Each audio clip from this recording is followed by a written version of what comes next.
Gulf of ഈഡനിൽ നിന്നുള്ള monsoon കാറ്റിന്റെ, പ്രത്യേകിച്ച് ഓഗസ്റ്റ് സെപ്റ്റംബർ മാസത്തിൽ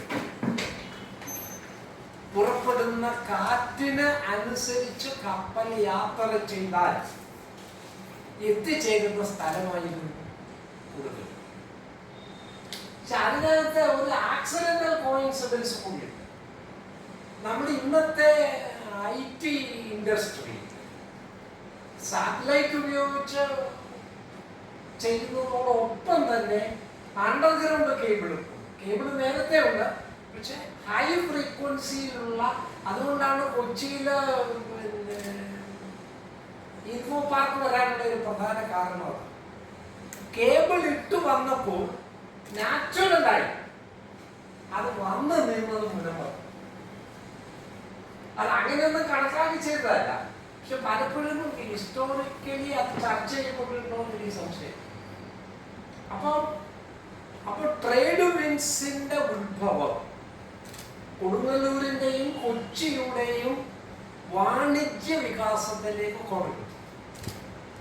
മാത്രവുമല്ല, ചാകര നമ്മള് തകഴിയുടെ പേരിലെ മനസ്സിലാക്കിയിരുന്നുള്ളൂ. വാസ്തവത്തിൽ അങ്ങനല്ല.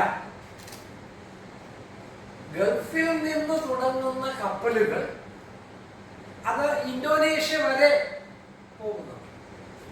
ഇന്തോനേഷ്യയെ കുറിച്ച് ഒരു അഭിപ്രായം പറയുന്നത്, രാമായണത്തിൽ തന്നെ വാനരന്മാരോട് സീതയെ അന്വേഷിച്ച് സുവർണദ്വീപ് വരെ പോകണമെന്നും അത് ഇന്തോനേഷ്യ ജാവ ആയിരുന്നു എന്ന് സംശയം പ്രകടിപ്പിക്കുന്നവരുമുണ്ട്. പക്ഷെ ഗോൾഡൻ ഐലൻഡ് എന്ന് പറഞ്ഞ് മറ്റൊരു ഐലൻഡ് രാമേശ്വരത്തിൽ നടക്കുന്നുണ്ട് തന്നെ. ഏതായാലും അതുവരെ കടലിനെ കുറിച്ചുള്ള ചർച്ച ഉണ്ടായി എന്ന് പറഞ്ഞാൽ, ഗൾഫ് നമ്മൾ പറയുമ്പോൾ യൂറോപ്പുമായുള്ള ബന്ധമാണ്. മെഡിറ്ററേനിയൻ ക്രോസ് ചെയ്ത് ഗൾഫ് ഓഫ് ഈഡനിൽ വന്ന് അവിടെ നിന്നാണ് അറബ്സ് ആദ്യം തീരങ്ങളിലൂടെ ഗുജറാത്തിൽ എത്തുകയും വിൻഡ് കണ്ടുപിടിക്കപ്പെട്ടപ്പോൾ ക്രോസ് ചെയ്ത് അത് മലബാർ കോസ്റ്റിലെ വാണിജ്യത്തെ വികസിപ്പിക്കുന്നതിന് കാരണവുമായി. കേരള കാർഷിക സർവകലാശാലയിലെ ഒരു പഠനമനുസരിച്ച് ഈ അടുത്ത കാലങ്ങളിൽ അറേബ്യൻ തീരത്ത് കാണുന്ന ചാകര കുറഞ്ഞിട്ടുണ്ട്. തമിഴയുടെ ചെമ്മീനിൽ പറയുന്ന പോലെയുള്ള ചാകര അത് വാണിജ്യവുമായി ബന്ധപ്പെട്ടതാണ്. ഫിഷിങ്ങിനെ കുറിച്ച് പറയുമ്പോൾ കുറച്ചുകൂടെ പറയണം. കാര്യം ഇന്ത്യയുടെ പുരാണവും ചരിത്രവും മത്സ്യവുമായി ബന്ധപ്പെടണം. മത്സ്യാവതാരത്തിൽ നിന്നാണ്. വ്യാസന്റെ ഉത്ഭവം, ഭാരതം എന്ന പേരുണ്ടായ ശകുന്തളയിലുണ്ടായ ഭരതനും മത്സ്യവുമായി ബന്ധപ്പെട്ടു. ഭാരതത്തിൽ മത്സ്യം ഇന്ത്യയുടെ സാംസ്കാരികവും ചരിത്രപരവും വാണിജ്യപരവുമായ ബന്ധവുമായിട്ട് ബന്ധപ്പെട്ടു. ഇത് പറയാൻ കാരണം, കപ്പലുകൾക്ക് അതാണ് കൊടുങ്ങല്ലൂർ ഏറ്റവും കൂടുതൽ ഒരു ട്രാൻസിറ്റ് പോയിന്റ് കൂടിയായിരുന്നു. കൊടുങ്ങല്ലൂരിൽ പിന്നെ കൊച്ചി. പ്രത്യേകിച്ച് ബ്രിസ്റ്റോയുടെ ബുക്കില് ഞാറക്കലിനെ കുറിച്ച് പ്രത്യേകം എടുത്ത് പറയുന്നുണ്ട്. വൈപ്പിനിലെ ഞാറക്കൽ കേന്ദ്രീകൃതമാകാൻ ഉള്ള ഒരു പ്രധാന കാരണം, ഇടയ്ക്കിടയ്ക്ക് അവരെ മഡ് ബാങ്ക് എന്നാണ് ഇംഗ്ലീഷിൽ. അപ്പൊ ഈ കേരള സർവകലാശാലയിലെ പഠനം അനുസരിച്ച്, കാർഷിക സർവകലാശാല, അതായത് മഴ പെയ്തിട്ട് ഇത്രയും നദികളിൽ നിന്നും ലാറ്ററൈറ്റ് സോയിലിൽ നിന്ന് വരുന്ന സിൽറ്റ് അടങ്ങിയ മെറ്റീരിയൽസ് ആദ്യം കടലിന്റെ അടിയിൽ ഡെപ്പോസിറ്റ് ആവുകയും, കാര്യം ആ ഡാംസ് കൺസ്ട്രക്ഷൻ വന്നതോടുകൂടി ആ ഫ്ലോ നിന്നുപോയി. അത് ചാകരയുടെ, ഇപ്പൊ നമ്മൾ പറയുന്നതുപോലെ ചാകര കേൾക്കുന്നില്ല. ആ ചാകര ഉണ്ടാകാത്തതിന് ഒരു പ്രധാന കാരണം ഈ ഡാം കൺസ്ട്രക്ഷൻ, അതായത് ഫ്രഷ് വാട്ടറിലെ ഓർഗാനിക് മാറ്റർ വിത്ത് സിൽറ്റ് വരുന്നില്ല.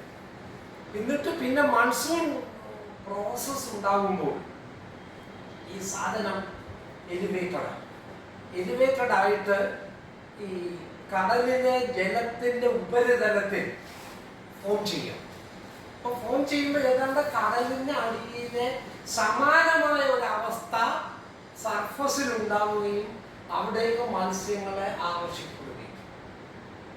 അപ്പൊ അങ്ങനെയാണ് ചാകര എന്നുള്ളൊരു പ്രയോഗം തന്നെ മലയാള ഭാഷയുടെ നമ്മുടെ ജീവിതത്തിന്റെ ഭാഗമായി മാറും. ഇത് ഈ മത്സ്യബന്ധനത്തിന് മാത്രമല്ല, മൺസൂൺ കാലഘട്ടത്തിൽ കടൽ പ്രക്ഷുബ്ധമാകുമ്പോൾ കപ്പലുകൾക്ക് വളരെ സേഫായിട്ട് ആങ്കർ ചെയ്യാനുള്ള ഒരു സൗകര്യം കൂടി. ഞാൻ പറഞ്ഞു, കൊച്ചിയുടെ ചരിത്രം പറയുമ്പോൾ കാലാവസ്ഥയുമായി ബന്ധപ്പെട്ടതിനെ ഒഴിവാക്കി വാണിജ്യ ചരിത്രം പറയാൻ കഴിയും. അപ്പൊ അതുകൊണ്ട് ഇവിടെ വന്ന വാണിജ്യം മാത്രമല്ല, ഇത് ബ്രിസ്റ്റോളുടെ ബുക്കിലും മറ്റു പഠനങ്ങളിലും പോൾ മാളിയേക്കലിന്റെ ബുക്കിലും എല്ലാം വർക്കിലും എല്ലാം അത് പറയുന്നു. പ്രത്യേകിച്ച് ബ്രിസ്റ്റോ ഞാറക്കലിനെ കുറിച്ച് എടുത്തു പറയുന്നു. ഇത് നമ്മൾ ശ്രദ്ധിക്കണം. പിന്നീട് പള്ളിപ്പുറം കോട്ട പിടിക്കുന്നതിനൊരു പ്രധാന കേന്ദ്രം ഞാറക്കലിൽ നിന്നാണ് സൈന്യം പോകുന്നത് പോർച്ചുഗീസുകാരെ തോൽപ്പിക്കാൻ വേണ്ടി. അപ്പൊ അത് ഞാറക്കൽ തന്നെ ഇന്നും വൈപ്പിലെ പ്രധാന വാണിജ്യ കേന്ദ്രം ഞാറക്കൽ തന്നെയാണ്. അപ്പൊ അന്നേ ഞാറക്കൽ ഒരു അട്രാക്റ്റീവ് പ്ലേസ്. സാറ് കൊച്ചാഴിയെ കുറിച്ച് പറഞ്ഞത് എനിക്ക് തോന്നുന്നത് കൊടുങ്ങല്ലൂർ അന്ന് രാജവംശം അവിടെയാണല്ലോ. ആ അരീക്കലിന്റെ വലിപ്പം വെച്ച് നോക്കുമ്പോൾ ഇത് ചെറുതാണ് മൗത്ത്. കളിയാക്കിയും കൂടെ ആയിരിക്കും ഒരു പക്ഷേ കൊച്ചാഴി എന്ന് പറഞ്ഞാൽ അവരുടെ അരീക്കലെ വലിയ അരിയായിരുന്നു, ഇത് ചെറുതുമാണ്. മറ്റൊരു പ്രോസസ് സാർ ഓൾറെഡി പറഞ്ഞു, 1341. അതിനോടുകൂടിയാണ് കൊച്ചി നാം ഇന്ന് കാണുന്ന രീതിയിൽ ഒരു തുറമുഖ നഗരം എന്ന നിലയിൽ വികസിക്കണം. കാര്യം ഇന്നും നമ്മൾ കൊടുങ്ങല്ലൂർ പോയാൽ അവിടെ ഈ കപ്പൽ ചാനൽ എന്ന ലോക്കലായി പറയുന്ന ഒരു കനാലും അത് അന്നത്തെ ബാക്കിയാണ്.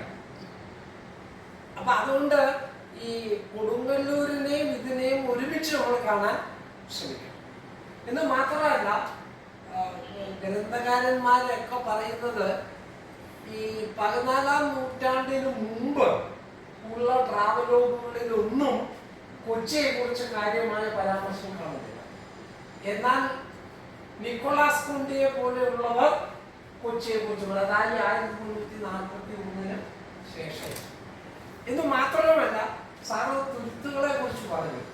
ധാരാളം തുരുത്തുകൾ ഉണ്ടായിരുന്നു എന്ന് മാത്രമല്ല, സാറ് ടെക്നിക്കലി പറയാൻ ശ്രമിച്ചു. ജിയോളജിക്കൽ പഠനം അനുസരിച്ച് ലോകത്തിൽ തന്നെ ഏറ്റവും ലേറ്റസ്റ്റ് ആയിട്ട് ഫോം ചെയ്ത തീരങ്ങളിൽ ഒന്നാണ് നമ്മുടെ ഈ മലബാർ കോസ്റ്റ്. അപ്പൊ അത്രയ്ക്ക് എന്ന് പറഞ്ഞാൽ ആ ഒരു സമയത്ത് ഒരു പക്ഷേ സഹ്യപർവ്വതം ഈ വെസ്റ്റേൺ ഘട്ട് ആയിരിക്കണം സജീവമായ അതിർത്തി. പക്ഷെ പിന്നെയുള്ള പ്രോസസ്സിൽ രൂപമാണ്. അപ്പൊ ആ അർത്ഥത്തിൽ നോക്കിക്കഴിഞ്ഞാൽ ഈ കാലാവസ്ഥ ഒരു പ്രധാന ഫാക്ടറായി വരികയും അത് 1924 വെള്ളപ്പൊക്കത്തിലും വൈപ്പിൻ പ്രദേശത്ത് പ്രശ്നമുണ്ട്.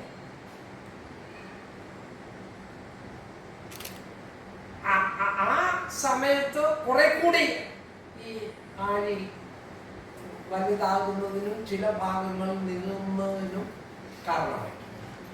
ഏതായാലും അതോടുകൂടി ഇനി വാസ്കോ ഡ ഗാമ വരുന്നതോടുകൂടിയാണ് കൊച്ചി ഒരു ആധുനിക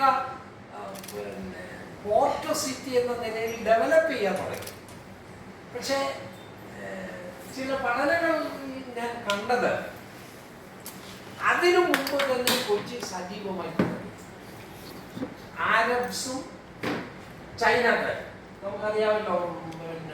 ഫോർട്ട് കൊച്ചിയുടെ ഒരു ലാൻഡ്മാർക്കാണല്ലോ ചീന വല എന്ന് പറയുന്നത്. ഇപ്പൊ ചീന വല അതുമായി ബന്ധപ്പെട്ടതാണെങ്കിലും ഞാൻ ആ ഇൻഡസ്ട്രിയൽ ഫിഷറിയിൽ വർക്ക് ചെയ്യുന്ന സമയത്ത് ഞാൻ മനസ്സിലാക്കിയ ഒരു കാര്യം, ആദ്യകാലത്തെ ചീന വലകൾ ഇന്ന് കാണുന്ന പോലെ വലുപ്പമുള്ളതായിരുന്നു. അഭിപ്രായം പറയും. പോർച്ചുഗീസുകാർ വന്നപ്പോൾ അവരത് റീഡിസൈൻ ചെയ്തു എന്നാണ്. അവരുടെ വലുപ്പം അനുസരിച്ച് ചൈനക്കാർക്ക് ചെറിയ മതിയായിരുന്നു. എന്ന് മാത്രമല്ല, കുബ്ലൈ ഖാൻ കൊച്ചിയെ കുറിച്ച്, അന്ന് കൊച്ചിയ എന്നുള്ള ഒരു പ്രയോഗമാണ് കൊച്ചിയെ കുറിച്ച് പറയുന്നത്. തന്നെയല്ല, അദ്ദേഹം ഗോസ്ലിയെ കുറിച്ച് പറയും. അത് തൊഴിലുമായി ബന്ധപ്പെട്ട് വരും. കാരണം തുരുത്തുകളിൽ സമർത്ഥമായ പുല്ല് കഴിച്ചു വളർന്ന ഗോക്കൾ, അത് സംസ്കൃതജന്യമാണ്. അപ്പൊ അത് ഇക്കണോമിക് ഹിസ്റ്ററിയുമായിട്ട് ചേർത്ത് കാണണമെന്നാണ് ഞാൻ പറയുന്നത്. ഇത് ഒക്യുപ്പേഷനുമായി ബന്ധപ്പെട്ട്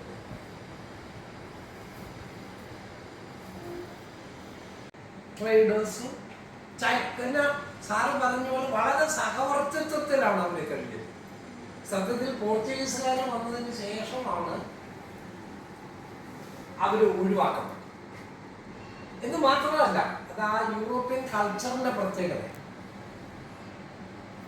കാര്യം അവരെവിടെയാണോ പോകുന്നത് ഡോമിനേറ്റ് ചെയ്യാൻ ശ്രമിക്കും.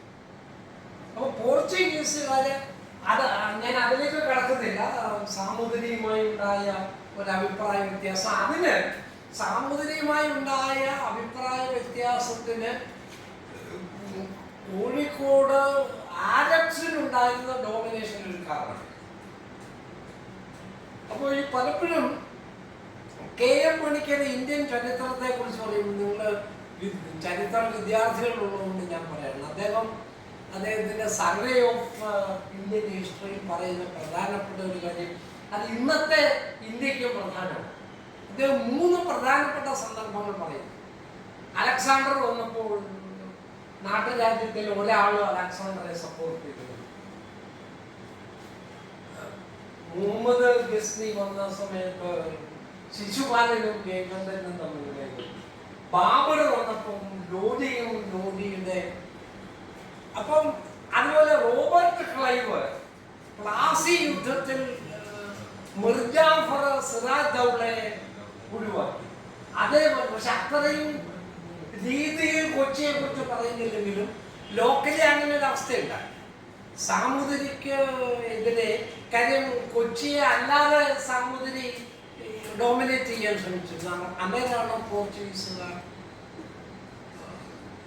കൊച്ചിയെ സപ്പോർട്ട് ചെയ്യുന്നുള്ളത് കൂടിയാണ് കൊച്ചിയിലേക്ക് അവര് ഒന്നാമത്, പിന്നെ കൊച്ചി രാജാക്കന്മാരുടെ നേച്ചറെ അങ്ങനെയാണല്ലോ. ഈ എടപ്പള്ളിയിൽ പള്ളിയും ഒക്കെ വരും, എല്ലാവരെയും സ്വാഗതം ചെയ്യുന്ന ഒരു സ്വഭാവം കൊച്ചിയിലുണ്ട്.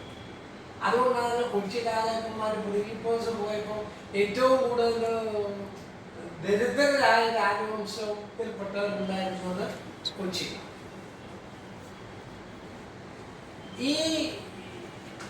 ഇത് എന്തുകൊണ്ടാണ് ഇവര് വാസ്കോഡ ഗാമയെ, അത് കോൺസ്റ്റാന്റിനോപ്പിളിന്റെ വീഴ്ചയുമായി ബന്ധമുണ്ട്. അതിലേക്ക് ഞാൻ കടക്കുന്നില്ല, നമ്മുടെ പരിമിതമായ സമയത്തിൽ നിന്ന്. കാര്യം ഞാൻ പറഞ്ഞില്ല, അന്നത്തെ പ്രധാനമായ ട്രേഡ് റൂട്ട് തുർക്കി കൂടെ ഉള്ളത്, പിന്നെ കോസ്റ്റൽ ബെൽറ്റിൽ കൂടി ഉള്ള യാത്ര.